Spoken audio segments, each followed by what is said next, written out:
안녕하세요. 미국 주식을 사랑하는 미주달입니다. 오늘은 계속적으로 중소형주가 외면받고 있잖아요. 그래서 그 이유에 대해서 좀 더 상세하게 얘기를 해볼게요. 그리고 이제 다우존스가 계속적으로 올라가고 있기 때문에 여러분들 고민이 많을 거예요. 지금 다우존스로 들어가도 되나? 그거에 대해서도 한번 저의 생각을 간단하게 나눠볼 거고요. 영상 보시기 전에 구독과 좋아요는 저에게 많은 힘이 됩니다. 지금 보면 러셀 2000 ETF죠. IWM인데 계속적으로 일주일 동안 내려가고 있죠. 이 러셀 2000 ETF가 내려가는 이유는 뭐죠? 인플레이션과 금리 때문일까요? 당연히 인플레이션은 지금 심각하긴 심각합니다. 왜 그러냐면 제가 저번 시간에도 설명을 드렸지만 럼버 가격이 계속적으로 올라가고 있죠. 럼버가 올라간다는 뜻은 뭐죠? 집값이 올라간다라는 거예요.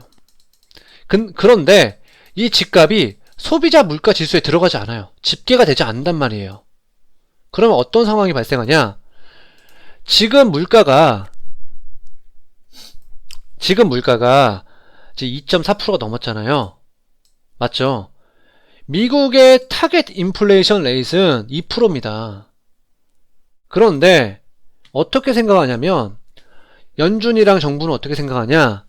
지금 이게 인플레이션이 집값이 집계가 안 됐기 때문에 지금 이 인플레이션 값은 높을 수밖에 없고 당연히 테이퍼링이라든지 금리 카드를 만지작거리는 거예요. 그래서 재무부 장관이 이상한 말을 했죠. 재무부 장관이 나와서 왜 금리를 올려야 된다고 얘기를 해야 되는지 모르겠어요. 말 그대로 재무부 장관은 나라의 재무 일만 하면 되는데 이게 연준도 아닌데, 연준 의장도 아닌데 이런 말을 해서 시장을 왜 놀래키는지 전 이해가 안 갔어요. 어쨌든 지금 연준은 계속적으로 자산 버블 경고를 하고 있고요. 왜냐하면 그만큼 자산이 많이 올라갔잖아요. 그래서 다시 본론으로 돌아오자면 다시 한번 돌아갈게요. 지금 IWM 이게 떨어진 이유가 뭘까요? 제가 봤을 때는 한 두 가지로 볼 수 있겠습니다. 상세하게 보자면 첫 번째로는 아케고스 캐피탈의 후폭풍이에요. 무슨 말이냐? 지금 이 뉴스를 보면 아시겠지만 아케고스 사태 때문에 연준이 계속적으로 우려를 하고 있는데 아케고스 사태로 지금까지 레버리지를 많이 이용했단 말이에요. 헤지펀드들이. 헤지펀드들은 보통 변동성이 큰 기술주를 선호해요. 그런데 그 기술주를 줄여야 되겠죠. 이 아케고스 사태 때문에 비중을 낮출 수밖에 없단 말이에요. 그러면 그 비중이 어떻게 해야 되죠? 기관들이 던져버리면 주가는 그만큼 많이 조정받겠죠. 주식은 개인이 조정할 수 없습니다. 보통 기관들이 조절합니다. 근데 그 기관들의 주식들이 시장에 풀려버리니까 당연히 기술 성장주들이 떨어질 수밖에 없겠죠. 그래서 한 가지 자료를 보여드릴게요. 골드만삭스 헤지펀드들이 보면 최근 7거래일 연속으로 계속적으로 매도했습니다. 이 말 뜻은 기관들이 계속적으로 매도를 하기 때문에 이런 사태가 발생을 하는 거고요. 또한 두 번째로는 아크사죠. 지금 보면 아크사가 지금 몇 프로 떨어졌죠? 한번 볼게요. 지금 아크사가 몇 프로 떨어졌냐? 고점 대비 거의 30%가 넘게 떨어졌죠. 이게 왜 떨어졌냐면 당연히 기술주를 많이 투자를 하고 있잖아요. 그런데 그 아크인베스트에 가해지고 있는 펀드 환매 요구가 있습니다. 그 펀드 환매 요구가 이어지면서 그러니까 아크인베스트는 보유 종목을 팔아서 돈으로 돌려줄 수밖에 없어요. 그러면 가장 기술 성장주를 많이 가지고 있는 아크사가 시장에 던져버리면 당연히 주식이 하락할 수밖에 없겠죠. 그런 이유도 있고요. 그리고 지금 또 한 가지 보여드릴게요. 그 모건 스탠리에서 보고서를 하나 내놨죠. 보여드리자면 여기서 뭐라고 했냐면 지금 가장 중요한 거는 전기차, 전자상거래, 소프트웨어 관련 성장주들은 밸류에이션이 높은 만큼 바닥을 찾으려면 시간이 더 걸릴 것이라고 예상하고 있어요. 그래서 지금 기관들도 이런 식으로 생각을 하고 있기 때문에 지금 소형주, 중소형주 기술주들은 계속적으로 조정을 받을 수밖에 없겠죠. 그래서 이 성장주들이 어느 정도 올라가려면 모멘텀이 있어야 되겠죠. 그 모멘텀은 어디서 볼 수 있겠냐면, 한 가지 제가 보여드릴 게 있는데, 제가 매번 설명드렸잖아요. 지금 금리는 1.59죠.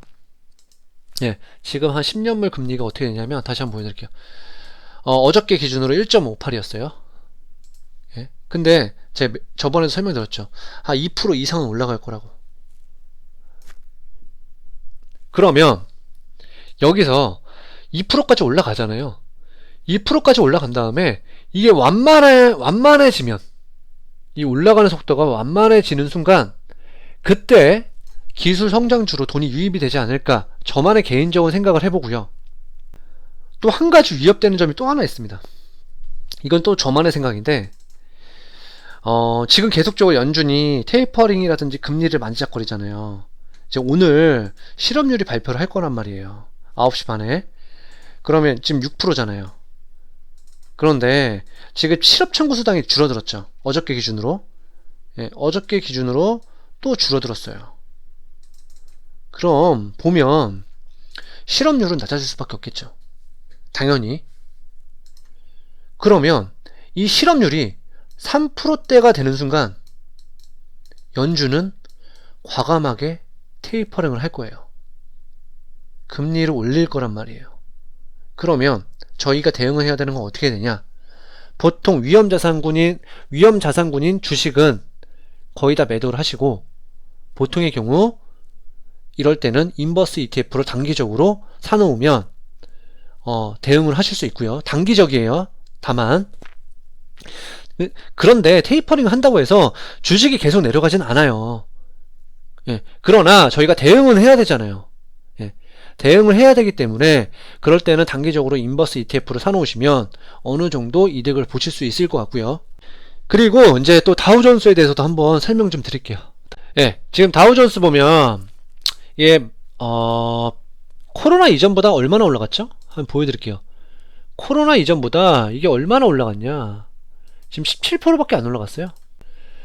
요 일주일 동안 계속적으로 올라가고 있죠. 예. 지금 돈의 흐름이 지금 뭐 S&P 500이라든지 나스닥으로 가는 게 아니라 다우존스로 계속 가고 있는 느낌이 보이시죠? 그리고 제가 나스닥도 한번 보여드릴게요. 나스닥은 얼마나 올라갔냐? 코로나 이전보다. 예. S&P 500부터 볼게요.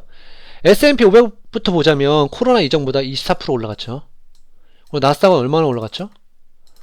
나스닥은 지금 38% 올라갔어요. 지금 보시다시피. 근데 다우존스는 고작 17% 올라갔어요. 그래서 여러분들이 고민할 거예요. 지금 나스닥이랑 지금 S&P 500은 충분히 올라갔고 다우존스는 그만큼 덜 올라갔기 때문에 지금 고민하는 걸 알아요. 그러면 다우존스가 지금 돈의 흐름을 지금 예측을 하고 있죠. 그럼 다우존스 보유 종목을 봄으로써 어느 정도 시장 상황을 알 수 있겠죠. 예. 지금은 다우존스만 보면 어느 정도 시장을 대응을 할 수 있을 것 같습니다. 지금 보자면 다우존스를 맨 처음에 보는 기업은 세일스포스를 볼게요. 세일스포스를 보면 계속 내려가고 있는 느낌이죠. 계속 내려가고 있어요. 맞죠?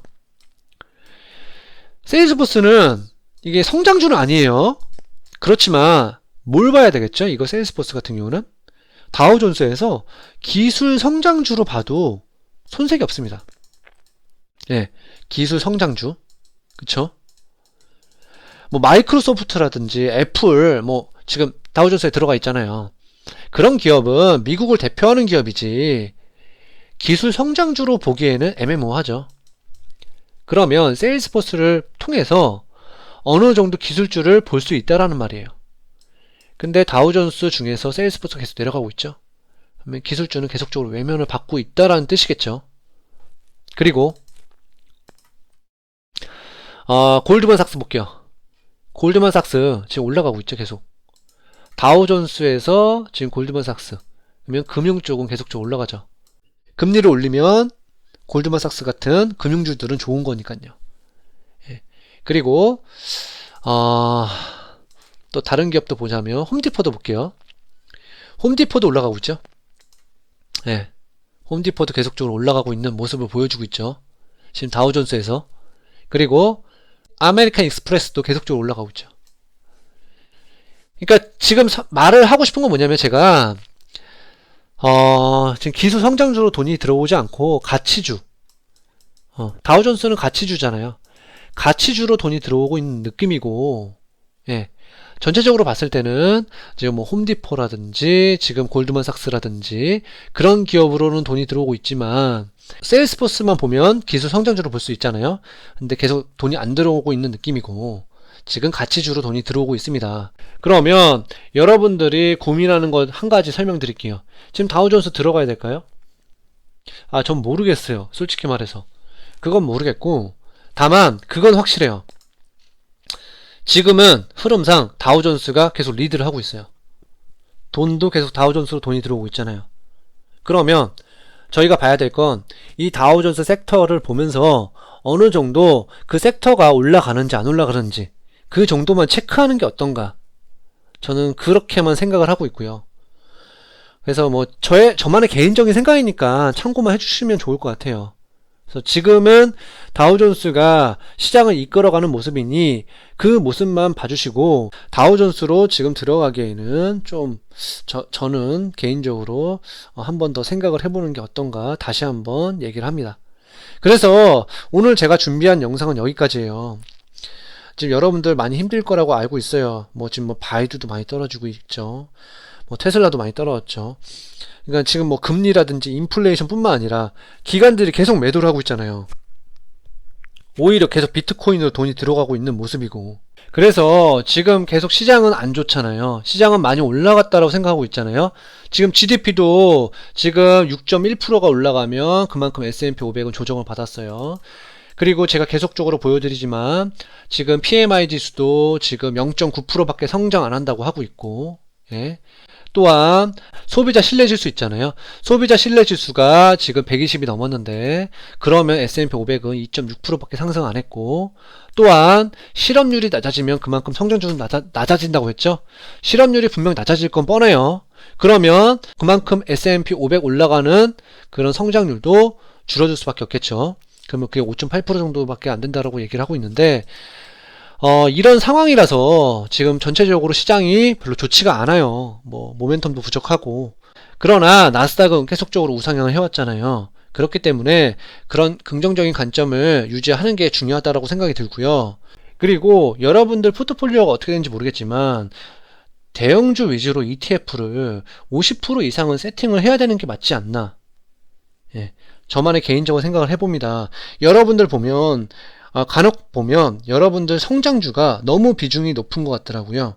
그래서 그 점에 대해서 다시 한번 얘기를 드리는 거니까 나중에 리밸런싱을 할 때 충분하게 대형주 위주로 ETF를 50% 정도 세팅하시고 나머지는 여러분들이 비율에 맞게 진행을 하면 좋을 것 같습니다. 예, 그래서 오늘 제가 준비한 영상은 여기까지고요. 오늘 제 영상이 좋았다면 구독과 좋아요 꼭 부탁드릴게요. 그럼 다음에 만나요. 안녕.